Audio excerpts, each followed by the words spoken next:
আপনার জীবন থেকে তো বেশ কয়েক বছর চলে গেল, যেগুলো আপনি আমার আর ফিরে জীবন পাবেন থেকে না। 6 বছর 10 মাস। তো আপনার বিরুদ্ধে ফ্যাসিস্ট আওয়ামী লীগ সরকার অভিযোগ এনেছিল যে জিয়া অরফানেজ ট্রাস্ট দুর্নীতির মামলায় বিদেশ থেকে আসা 2 কোটি টাকা ট্রাস্টে নিয়ে আত্মসাতের ব্যবস্থা করা হয়েছিল আপনারই নির্দেশনায়, এবং ওই ট্রাস্টের সঙ্গে কোনো সম্পর্ক না থাকার পরেও আপনি নাকি তারেক রহমানের কাছ থেকে 5টি চেক নিয়ে এফডিআর করেন এবং পরে তা ভাঙান। সে সময় আপনি প্রাইম ব্যাংকের চেয়ারম্যান হিসেবে শাখা ব্যবস্থাপকদের দিয়ে সৈয়দ আহমেদ ও গিয়াসউদ্দিন আহমেদ নামের 2 ব্যক্তির নাম ব্যবহার করে জালিয়াতির মাধ্যমে এফডিআর ভাঙিয়ে সেই টাকা শরফুদ্দিন আহমেদের অ্যাকাউন্টে জমার ব্যবস্থা করেন। তো আপনি এই প্রতিহিংসামূলক ও রাজনৈতিক উদ্দেশ্যমূলক মামলায় দীর্ঘদিন জেল খেটেছেন, এখন আপনি মুক্ত।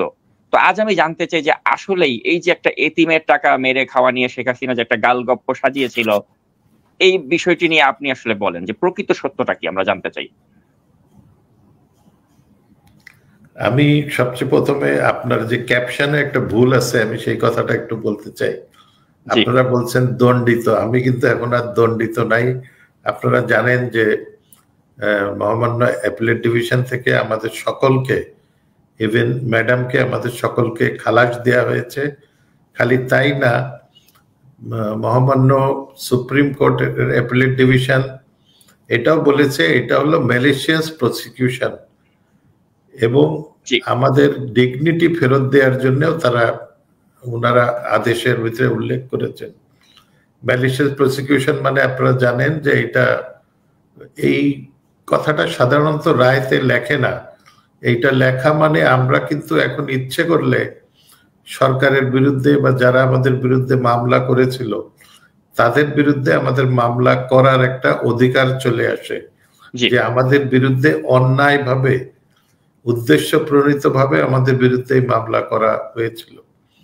তো এটা গেল আপনার ওই প্রসঙ্গটা, যেটা আপনি দণ্ডিত সাবেক, মানে আওয়ামী লীগের আমলে আপনি অন্যায়ভাবে দণ্ডিত। হ্যাঁ, ঠিক আছে, থ্যাংক ইউ। আর দ্বিতীয়ত আমি আপনাকে বলবো যে আপনি যেটা বললেন যে আমার বিরুদ্ধে যে চার্জ, আমার বিরুদ্ধে চার্জ আপনি ঠিকই বলছেন। আমার বিরুদ্ধে চার্জ ছিল যে আমি তারেক রহমানের কাছ থেকে 5টা চেক নেই। তো এইটা কোন জায়গা কিন্তু আমার চার্জে ছিল না যে আমি প্রধানমন্ত্রীর ত্রাণ তহবিল থেকে টাকা নেই। প্রসিকিউশন নিজেই বলতেছে যে আমার বিরুদ্ধে প্রথম চার্জ যে আমি তারেক জিয়ার কাছ থেকে 5টা নেই, চেক নেই, চেক নিয়ে সেটাতে এফডিআর করি। এইটাও কিন্তু আপনি একটু আগে বললেন চার্জের ভিতরে ছিল যে এফডিআর করি এবং এফডিআর ভাঙ্গাই। আমি কিন্তু এফডিআর ভাঙ্গাইনি, আমি চার্জ এফডিআর করি এবং রায়ের ভিতরে স্পষ্ট লেখা আছে যে আমি এফডিআর করি, চেকের সিগনেটারির নির্দেশে আমি এফডিআর করি এবং এফডিআর গুলো আমি চেকের সিগনেটারির কাছে ফেরত দেই। এটা রায়তে লেখা আছে, ট্রায়াল কোর্টের, জজ কোর্টের রায়। এইটা হলো আমার পার্টটা ছিল এইটুক, যে আমাকে দেয়া চেকগুলো দেয়া হয়। আমি তখন প্রাইম ব্যাংকের চেয়ারম্যান, ওনারা এই টাকাটা রাখতেন হলো সোনালী ব্যাংকের, মানে এফডিআর করে রাখা ছিল। তখন সোনালী ব্যাংকের, সরকারি ব্যাংকের ইন্টারেস্ট রেট অনেক কম, 8.5% ইন্টারেস্ট ছিল। আমাকে বলা হলো যে আপনার প্রাইভেট ব্যাংকে তো ইন্টারেস্ট বেশি, আপনার ব্যাংকে যদি একটু বেশি ইন্টারেস্ট রেট দেন। তখন আমাদের ব্যাংকে মনে হয় 12% ইন্টারেস্ট ছিল। তা আমি এমডি কে বললাম যে এটা একটা তো এতিমদের নামে একটাই হবে, এখানে কিছু বেশি দেওয়া যায় নাকি? তো উনি বললেন যে হ্যাঁ ঠিক আছে, আমরা তাহলে 0.5% বেশি দেবো, 8.5%, 12.5% আমরা দিব। তা আমরা সেইভাবে 12.5%-এ এফডিআর করা হয়। এফডিআর করার পরে সেই এফডিআর গুলো আমি তারেক, মানে জিয়া অরফানেজ ট্রাস্টের অফিসে বা তারেক সাহেবের অফিসে এগুলো পৌঁছায় দেয়। এনারা তারপরে ওইটাতে জমি কিনছে, ওই যে শরফুদ্দিন সাহেব যেখানে আসতেছে এবং গিয়াসউদ্দিন সাহেব, তাদের কাছ থেকে একটা জমির বায়না করেন। এটার ভিতরে এই প্রক্রিয়ায় আমি জড়িত ছিলাম না, ওনারা তার কাছ থেকে করেন। করার পরে শরফুদ্দিন সাহেবকে ওনারা ওই এফডিআর গুলো দেয়, যেহেতু এফডিআর ভাঙালে ইন্টারেস্টটা লস হবে, যে ওনাকে এফডিআর দেয়। এবং দুদকের যারা সাক্ষী ছিল, ব্যাংকের থেকে যারা সাক্ষী আসছিল, তারাই বলে যে শরফুদ্দিন সাহেব প্রথমে ওই এফডিআর এর এগেনস্টে লোন নিতে চান, যেহেতু উনিও চান নাই যে এফডিআর এর ইন্টারেস্টটা যাতে মার যায় আর কি। বাট যেহেতু এটা অরফানেজ ট্রাস্টের নামে এফডিআর ছিল, সেই জন্যে সেই এফডিআর এর এগেনস্টে লোন দেয়নি, যেহেতু একটা অরফানেজ ট্রাস্ট, তার এগেনস্টে ব্যাংক লোন দেয়নি। তখন উনি এইটা ভাঙান। এগুলো সব কিন্তু রায়ের ভিতরে মানে সাক্ষীরা বলে গেছে, সরকারি সাক্ষী, মানে আমাদের সাক্ষী না, সরকারি সাক্ষী বলে গেছে। এবং সরকারি সাক্ষী এও বলে গেছে যে আমরা অ্যান্টি মানি লন্ডারিং এর কমপ্লায়েন্সের কারণে আমরা উনাকে জিজ্ঞেস করেছিলাম যে এই টাকাটা কিসের, এটা তো আপনার এফডিআর না। তখন উনি বলছিল যে এটা আমি একটা জমির বিক্রির বাবদ লেনদেনে আমি একটা টাকাটা রিসিভ করি। এবং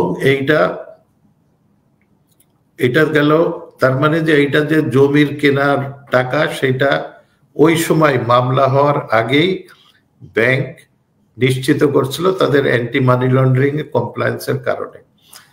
দ্বিতীয়ত হলো আপনি যে গিয়াসউদ্দিনের কথা বললেন আর এর কথা বললেন, ওই ব্যাংক সাক্ষীরাই বলে গেছে যে গিয়াসউদ্দিন হলো শরফুদ্দিন সাহেবের ভাই, এবং তাদের কাছে এই সমস্ত রেকর্ড ব্যাংকের কেওয়াইসি, যে নো ইওর কাস্টমারের জন্য যেগুলো লাগে, তার ভিতরে এগুলো ছিল।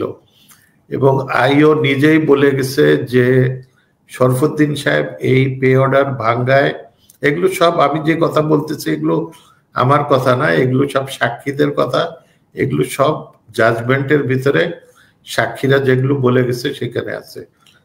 যে উনি বলে গেছিলেন যে ওনার ভাই গিয়াসউদ্দিনকে চেকগুলো দেওয়ার জন্য উনি নিজে যে এফডিআর গুলো ভাঙ্গাইছেন সেখানে উনি নিজে লিখে দিয়ে গেছিলেন যে এফডিআর ভাঙ্গায় আমার ভাইয়ের অ্যাকাউন্টে টাকাগুলো জমা দেওয়া হোক। এরপরে যে আইও নিজে বলে গেছে যে শরফুদ্দিন সাহেবের অ্যাকাউন্ট থেকে কোনো টাকা আমার অ্যাকাউন্টে বা খালেদা জিয়ার অ্যাকাউন্টে বা তারেক সাহেবের অ্যাকাউন্টে বা অন্য আমরা যারা কোঅ্যাকিউজ ছিলাম, আমাদের কেউর অ্যাকাউন্টে টাকা যায় নাই। যত টাকা ওইখান থেকে গেছে সব টাকা ব্যাংকিং চ্যানেলে উনি ওই টাকা দিয়ে গুলশানে 2টা দোকান কিনছেন। এটা আমার কথাও না বা শরফুদ্দিন সাহেবের কথাও না, এটা আইও তার ইনকোয়ারির ভিতরে ইনভেস্টিগেশনে এটা পায়, এবং কোর্টে যখন তাকে ক্রস এক্সামিনেশন করা হয় সে তখন এই কথাগুলো বলে। তো তার মানে যে এইখানে তো আপনারা যে কেউ বুঝবে যে এইখানে কোনো ফ্রড, ফরজারি, টাকা আত্মসাতের কোনো সুযোগ নেই।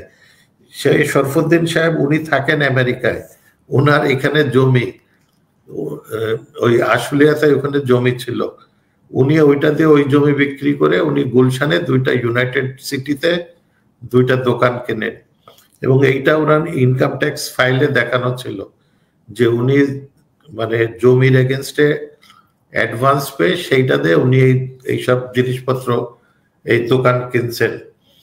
এবং উনি যখন এই টাকা ফেরত দেন আবার জিয়া অরফানেজ ট্রাস্টকে, সেইটাও তার ইনকাম ট্যাক্স ফাইলে শো করা আছে, সবকিছু আছে ইনকাম ট্যাক্স ফাইলে, তার সমস্ত জায়গা আছে। তারপরেও এখন যেহেতু ফরমাইশি রায়, যা রায় দিতে হবে তারা সেইভাবে রায় দিয়ে গেছে।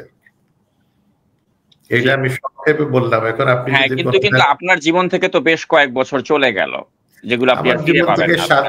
6 বছর 10 মাস।